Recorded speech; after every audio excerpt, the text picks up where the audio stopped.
Ainsley Meyer Jr., and today I'm here with co-interviewer Mikey Jacksonian Jr. Today we have a very special guest, all the way from Russia, Dr. Dmitry Captain Crunch. It is actually Kravchenko. Whatever. So what brings you here today? Well, I'd like to call to the attention of a variety of problems in our environment today. Wait. What kind of problems are you talking about? Of course, I am talking about global warming and fossil fuels, you charlatan. Okay, what people do not realize is that eventually we will run out of these fossil fuels, and eventually our Earth will not look the same.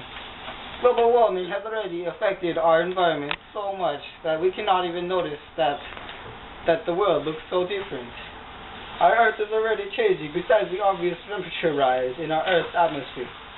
You can already see the effects of the usage of non-clean fuel with the rise in the Earth's toxicity of our air in our atmosphere and the rising smoke levels in cities.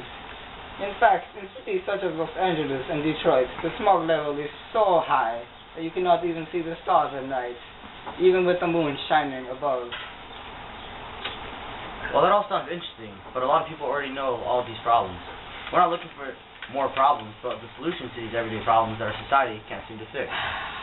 Well, this is a simple question, but a very complicated answer. Because the world is so dependent on fossil fuels, and the transition from dirty energy to clean energy is not going to be an easy one. It costs so much money to switch from things such as electric cars, or hybrids, or solar panels, thousands of dollars. Until everyday people are willing to make this switch, we are not going to be able to change our society and environment. Actually, the blame is not on the government, as many people say. It's actually mostly on the people themselves. Oh, no, Dr. Kravchenko, do you have any tips for cost-efficient utilities? Please, get off of me. I know it's good looking, but... Oh, do not. Please, it's fair. Oh, Kravchenko. Yeah, thank you. Well, pertaining to that very crazy guy's question, one can help out in the cause by just switching from these incandescent light bulbs that everyone uses. Very wasteful. They can switch to LED light bulbs or more cost-efficient fluorescent light bulbs. They're not that expensive, $3 each. But they could help out so much. In the long run, they can make so much energy saved. Another solution is that you can use more energy-saving laundry machines. You see? You understand? Yes, laundry machine. Laundry machines. Okay. They save so much more water. By doing this, you will save plenty of water over the course of a year. That will save so much resources for the world. You see, we are running very low on water, fresh water, and there is very little we can do. It costs so much money to clean this water, as in salt water. You use salt water, it costs very much money to clean it. So we must preserve our fresh water supply, the ones that we have. Okay. Well, Dr. Captain Crunch, these solutions Kravchenko! Okay, whatever. These solutions seem very small. Isn't there something that us, everyday people, can do in order to conserve a large amount of energy? One solution that is very apparent to me is the gradual switch from every household in the world. That includes China, Canada, Russia, especially Mother Russia. Wait a minute. What about the United States? Well, of course the United States, but not as much as Russia. You see, the sun is a huge untapped energy source that not many people can use, and I believe that if every house in the world were to switch to solar energy, the need for fossil fuels such as coal and natural gas will be virtually non-existent. In order to get effective use of the solar energy I speak of, we will need to install plenty of solar panels in every household. But won't the installation of solar panels cost a lot of money and not many people can afford it? Well, of course, only those that have the money to afford it will be able to help the environment in this way. So the people who cannot afford the solar panels will just have to use other methods of saving energy in order to make up for the losses. One thing that everyone can do instead of using solar panels is just walk to places you want instead of using your car. You mean doing everything like how we did in the past? Exactly! One can use just their feet to go to the nearest grocery store or go to the nearest movie theater. You do not need any of these petty machines to go there. Those machines are probably only used for long distance travel, such as going other continents, such as Russia, and going out of state. Do you see? Yeah. Okay.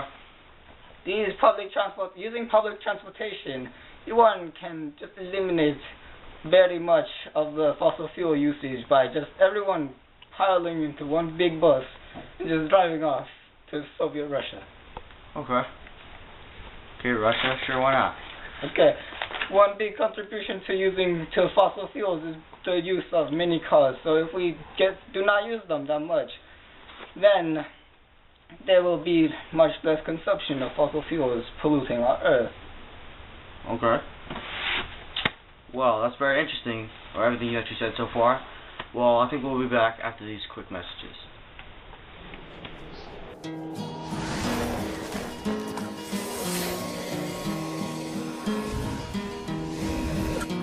In the chilly hours and minutes of uncertainty, I want to be in the warm heart of your love and mine,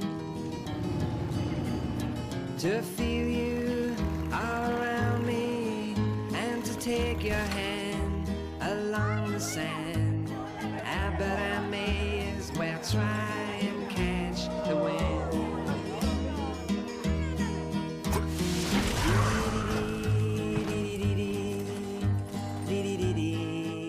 Capturing the wind and putting it to good use. Wind energy from GE.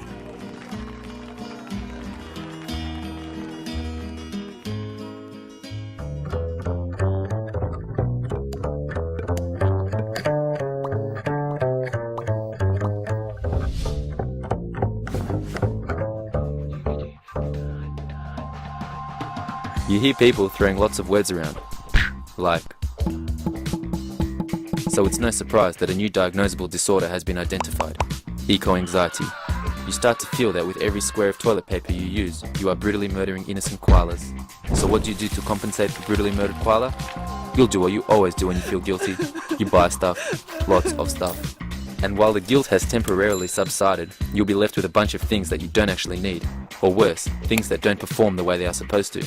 So in the seldom quoted words of a washed up girl band from the 90s, "Stop right now, thank you very much." But I digress. Before you replace that good for nothing energy guzzling lamp with a young, fresh and eager alternative, think about how they actually compare.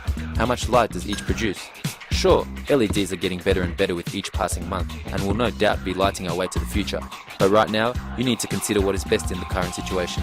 A single LED lamp does not a halogen make.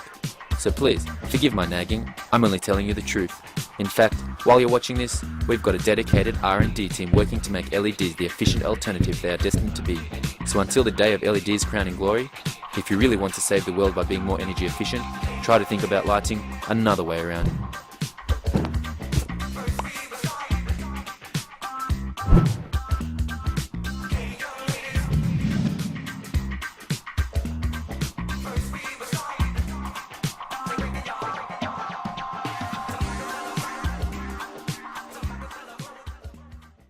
A project like this is an opportunity for us to learn a whole lot more about solar energy because it's going to be so important to the future energy needs of the world.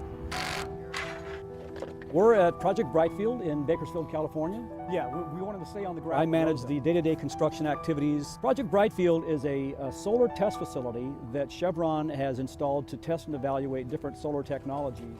We're standing on what used to be a former Chevron refinery.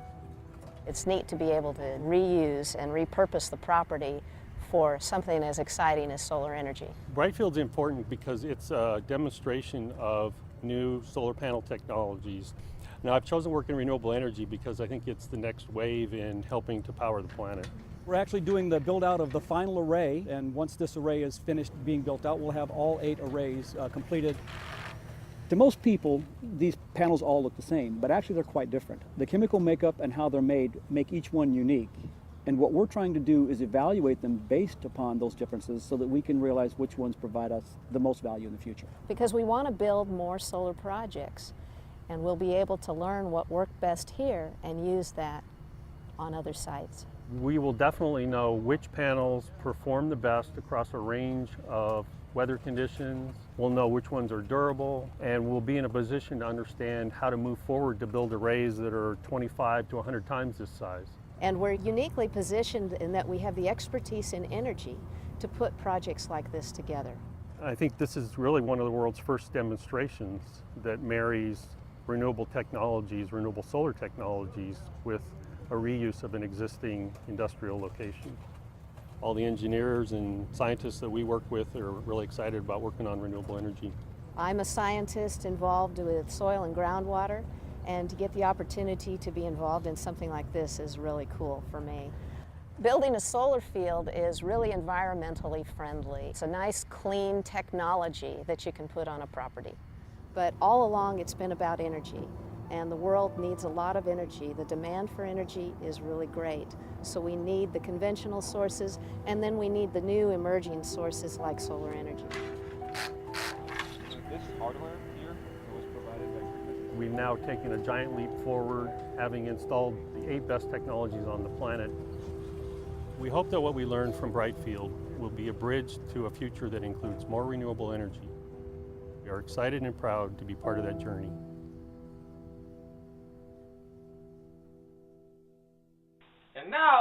And now I'm back with Doctors Kraft and Cheese. Kravchenko! Whatever, man. So what else do you have to say about this topic? I do not feel that you respect me very much. Of course not. Just get to your point already. Well, I have compiled a short video for your viewing today.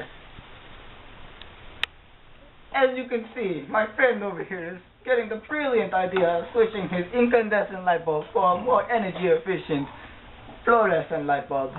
Watch as he screws it in. Ding! Oh, he's got an idea. He's screwing it in now. You see, these fluorescent light bulbs can save plenty of energy each year that will each contribute to shit. Yeah! Let's turn on the fan.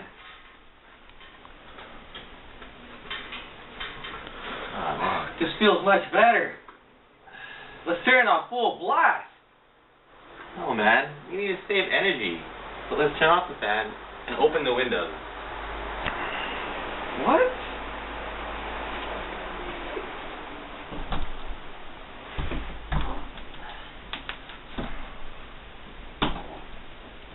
See? Isn't that better? Man, this feels much better. You can see my friend over here reading his magazine, enjoying his free time. Well, let us watch what he does. Wow, these are amazing. I think I'll check them out online. Did you see what he did wrong there?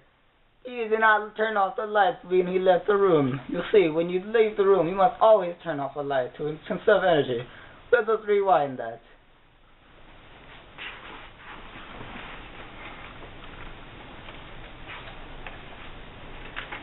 Wow, these are great. I think I'll check them out online. First, I need to save some energy.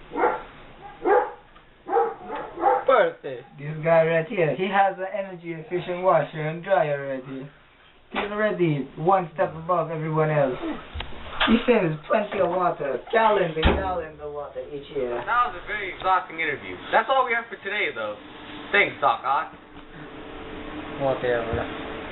Well then, I'm Ainsley Meyer Jr. I'm Michael Jacksonian Jr. I am Dmitry Kravchenko. And that's all we have for today. Good night.